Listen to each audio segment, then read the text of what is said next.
Hello everyone. Today we'll be discussing about string and string operations. So, what do you understand by string? First of all, let's start with that. Chirag, what do you mean by string?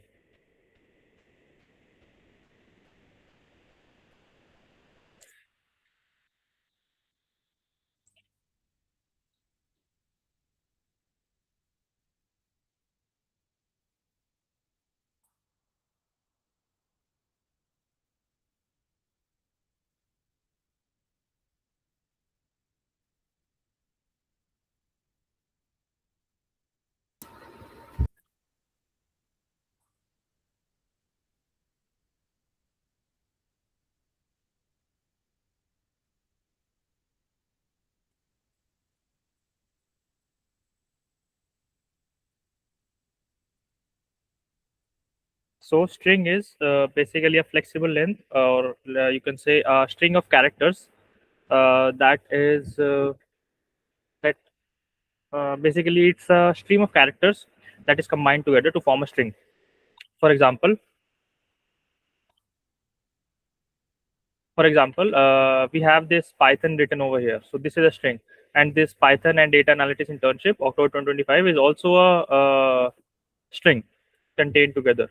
So this is what is known as a string. A string is a sequence of characters enclosed in quotes. In Python, we have three types of quotes: single quotes, double quotes, or triple quotes.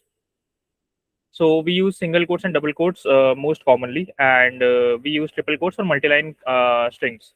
For example, let's say we have to write introduction to control flow or welcome to Python, then we'll use triple quotes or multi-line strings. There's one more thing that we have to remember, that is strings are immutable. Once created, they cannot be changed. For example, if we have hello over here as a string, then we cannot change it to be someone else or something else. For example, if we want to change it to like hello world, then we have to declare another string for that and then use that one. We cannot change the string once it is declared. Now, assigning accessing string characters. So now these once we have declared the string, we can access the characters by the indexing. So what are indexes? Indexes are basically the you can say an address of the character inside that string. So the index start from zero left to right. So for example, we have Python. In this string, we have p as the zeroth index. So it will have the address of zero and then one, then two, then three, then four, then five. So that is how indexing works. If we want to access just the single character p, then we'll use print text or and then square brackets. Inside that we have the index that for which we are accessing that character. So this is the main syntax that we have to use for accessing the characters inside the string. So that character inside that string has an index. So we have to pass that index inside the square brackets. Now we have discussed about accessing the string. Now we'll discuss about how we can slice the string. For example, we don't want to use this whole foundation string in our or when we are processing this string. We just want to use up till found. So we can do that by these specific functions or by specific tricks that we can use that we have inbuilt in Python. So what is string slicing? String slicing is basically extracting a portion of a string using the syntax. So the syntax is the string variable name, and then we have the starting index, and then index ending index, and then we have the step. If we won't provide it the step, it will automatically assumes it as one. So here in this example, as you can see, we have the string foundation, and we have this same syntax as the string variable name, which is text, and then we have the starting index, which is zero, and then ending index which is five. We haven't specified the step over here, so it assumes it or it takes it as one by default. So as you can see, if we count it from 0 to 5, 0, 1, 2, 3, 4, 5. So this is how what we will get in the output of this print text 0 colon 5. So this is how we can use string slicing in Python. Now, What if the end index is not included? If we do not include the end index, it will take the like it will take it to the end. And if we specify it like the starting index and then we'll not specify the ending index, it will start from that starting index and then take it to the end. See, in the same manner, we have if we don't specify the starting index, it will take the starting index as the zero, and then it will take it up to the index that we have specified for the ending index. And if we don't specify the starting index and ending index, it will just take it as a single step and then print the whole string. Now we have string concatenation and repetition. Now, what do we mean by string concatenation?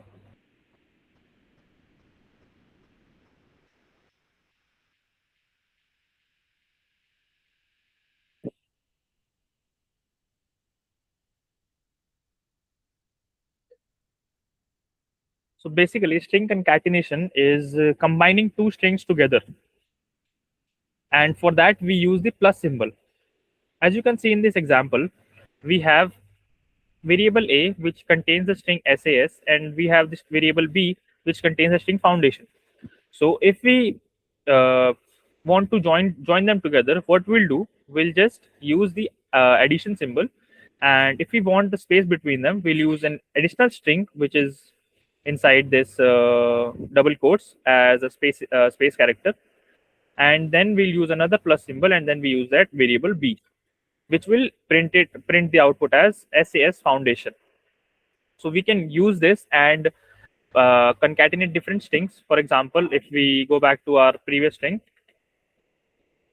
for this, if we have like foundation and we use print text 0 is to 5, and then we add a plus symbol over here, and then we print text 5 is to 1, it will print the same thing, same string foundation, but the syntax will be different. So that is how we can use string concatenation. Now, what is string repetition? String will repeat itself multiple times. Now we use the asterisk, or you can say the multiplication operator, to repeat a string, and we can specify the number of times we want to repeat that string. After that symbol, for this the syntax is print A, and then we have this asterisk symbol, and then we specify the number, which is 3 in our case. So we write it as print A and then asterisk and then 3. It will print the SAS 3 times, as the string A is SAS. Now moving on to the string formatting. So we have two methods of formatting the string. First one is this old method, which is percentage sign, and the another one is the dot format function, and then we also have f strings. So in this method, we we used to have this operator, which is this percentage operator or modulo operator, and we used it along with the characters such as %s, which stands for a string, %d, which stands for integer, and %f, which stands for float. So before Python 3, string formatting was done using this operator. For example, we have the name as Rajat, which holds the string Rajat, and the age is 25. So now, if I want to print on the console that my name is XYZ and I am XYZ years old, so what we can do in this format, or in this string formatting method, is that we write the string inside, and then we provide it as this print my name is with a this string formatter, which is %s for string, because name is a string, and then we have I am %d years old. So %d means we have it as integer. So now it will automatically take these variables, and we have to also specify it after the comma over here, like print my name is %s, and then I am %d years, then comma, and then this name and age variable. So it will take up these variables and put its substituted value over these placeholders like %s and %d. So output will be coming out as my name is Rajat and I am 25 years old. So this is how this method, like old method, percentage symbol or percentage or modulo symbol, was used in string formatting. Now, in today's or in modern world, we use it with the dot format function, which was introduced in Python 3 for better readability. Because in this method, we don't have this readability, and we just have these symbols over here where the values are substituted. But here we have this format function which tells us that these variables are substituted to be in this placeholders within curly braces. So its advantages are works with multiple data types, easy to reorder placeholders. So for this we have to copy and then we have to specify it again to reuse them placeholders. But here we can easily just reorder these placeholders, and we don't have to change anything over here. So that is why it is easier for us to use this format function, and it works with multiple data types. Multiple data types like let's say for strings, numbers, arrays, objects. So these placeholder will work with all of these things. We can also use index positions. So it also has this functionality that we can use this index feature where we can pass the index, or we can pass where we want to put these variables. For example, let's say here we have 1 teaches 0. So course name is 1 and then name is 0. So here it is specified with the indexes. Like if we want to print the first one in the at a specific index, we can specify that, and if we want to print the last one at the specific index, we can also specify that using index positions. Now the last one is f strings, fastest and cleanest way. It is introduced in Python 3.6, and it is easiest way to embed variables directly in strings. So the advantage of these f strings are it is simple, readable, and fast. Supports expression 2. For example, we have a comma b, which is equals to 5 comma 10, and print f. This f stands for f strings. So after that, we can use this curly braces and variables inside the this print statement, which will format it based on putting these variable values corresponding to these variables. So here are these examples, such as like name is Nitin and language is Python. In f strings format, it will specify this name with Nitin and language with this language variable. And it is easier for us to use f strings than this format function, because it reduces this syntax of using that format function in our code. Now these are some common string methods for that are very useful in Python. So first one is upper, which converts the lowercase to uppercase. Here is example. Like if we use it with SAS, which is a string, and we use it the upper function with it, it output it as SAS, which is capital A, capital S, and capital S. And then we have the method lower. It converts the uppercase string into the lowercase. Here is an example for foundation, which is used with the lower function, and it converts this uppercase string into a lowercase string. Now we have this function method called title, which capitalizes each word. Now here is an example with the string which has SAS foundation, and title case, it will just convert this SAS foundation to title case, and title case is where the first letter of every word is capital. So this is what this title function does. And then we have this replace function, which takes two arguments. One is the old variable that we want to substitute and the new variable which we want to substitute. So it replaces the substring. For example, if we have hello as a string and we use the replace function with it, and inside this replace function we pass the uh, argument or the character that is present in the string, which is small l h, and then we pass the another character which is the capital H. So what it will do, it will find that character in the string and then replace it with the capital H, and the output we will have is capital H, hello with a capital H. Now we have the split function which splits the string into a list, and it takes an argument which is delimiter. So for example, if we have this string a comma b comma c and we use a split function with it and we provide a delimiter, in our case we have the comma over here, it will split the string into an array with a delimiter by using this delimiter that is specified in this function, and it will create an array of the string. For example, if we have the SAS foundation and we have a delimiter over here, that let's say a hyphen over here.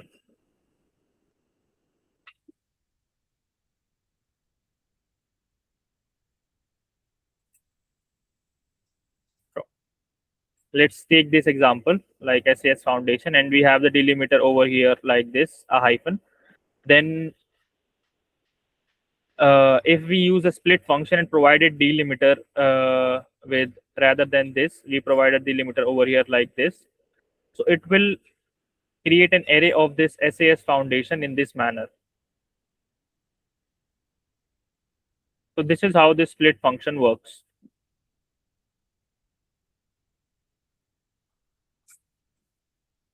Then we have this find function which finds the index of the substring. What we are using this substring because if we want to find a substring inside the string, it will find the substring, and a character is also a substring.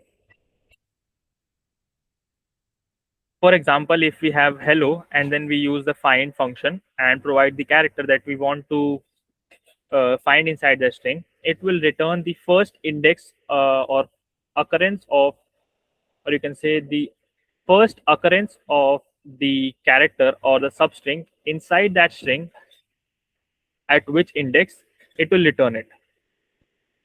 Then we have the string strip function which removes the space from the string at both ends. So if, as you can see in the example, we have space before the word starts and after the word ends, and if we use a strip function, it will just remove those space or space characters from the starting and ending of this string.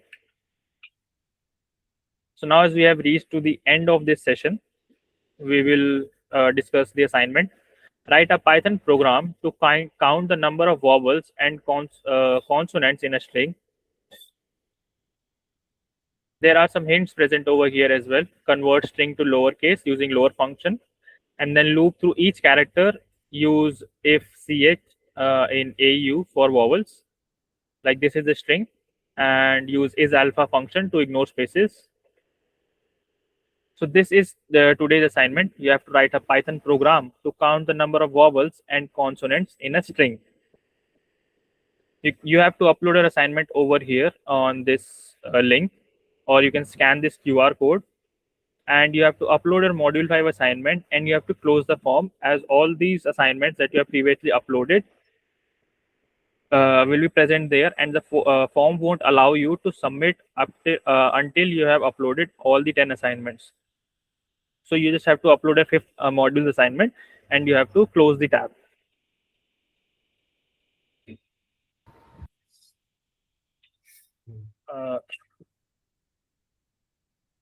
So is there any doubt, Chirag? Sir, can you show that upper lowercase one, that the whole table ones? Yes, yes. Sir, just wanted to ask what exactly is replace old new, and first let me on. I mean, I have one more doubt. After this question, I'll ask. Okay, so replace old new means these are two arguments, or you can say the parameter that the function expects. Wait, let me let me explain you with pro. So let's say, for example, we have this string called hello. All right, and we store it in a variable, let's say named k. Okay, now what it will do? First of all, we have to, if we are using this replace function, okay, we have to pass these two arguments inside it. First of all, the first thing that we want to replace that is already present in the string. Okay, the first argument, this one, is the character or the substring that is present in that string. So we have to pass that over here. If we take like complete example, then let's say k equals hello, and k print k dot replace, and we pass now here the old character that is present in that string. Let's say we want to replace e, then we'll pass it over here e, and then we pass where what, with what we want to replace it. We can replace it with a complete string also. Now what will happen over here is the output will be something like this: hello, and then llo. This will be the output. So what happens is over here is that it replaces this e with the whole string.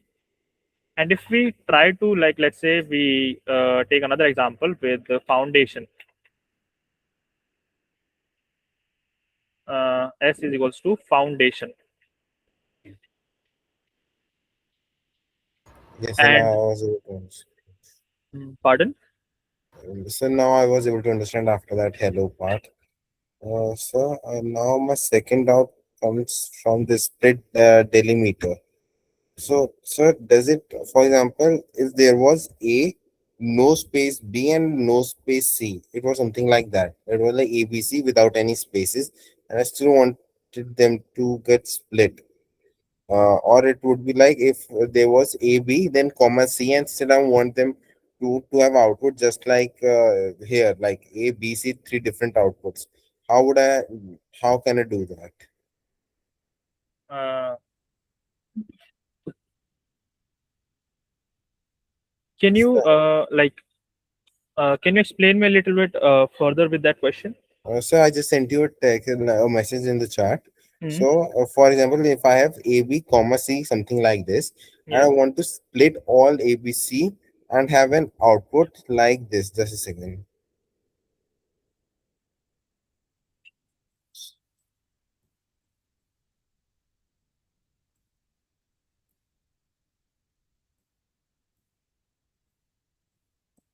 Something like this, like three different characters from A, B, comma, C. Hmm. How sure? So, how exactly would I have to do it? See, split function uses a delimiter.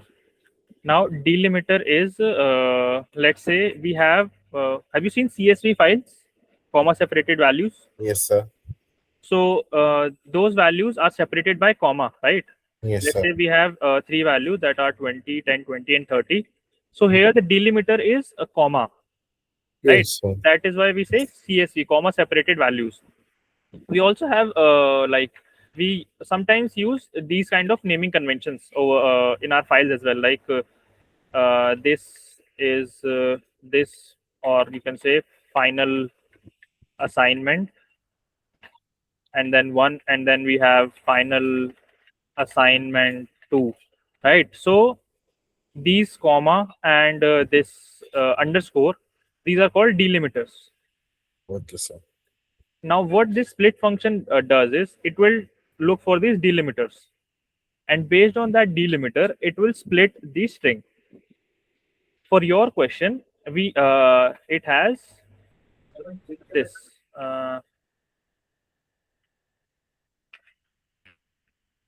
a b comma c.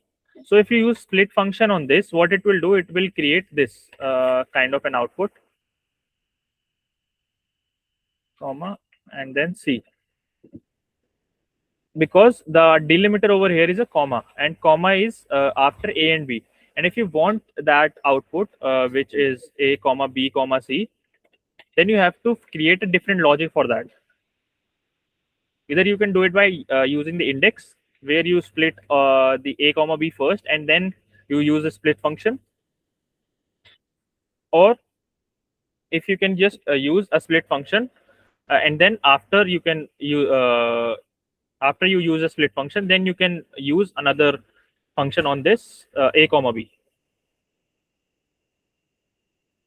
Okay, sir. So last round in the split function itself, yeah, instead of delimiter, if we use any alphabet, for example, I'm writing it just like SAS, if that's the word, and I use delimited as A.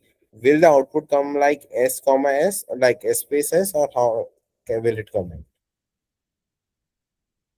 Uh, uh, can you please repeat your question? So, for example, here we are using delimiter as comma. Can we use delimiters as a specific letter from our alphabet? For example, if I use A as a delimiter in the word SAS, will Hmm. there be, I mean, how will the output come? That's my question. Like, can we use delimiters as A? As A, Yes, sir. well, yes, we can use characters as a delimiter. If we use A as the delimiter, it will work. Okay, sir. Okay, thanks. Yeah.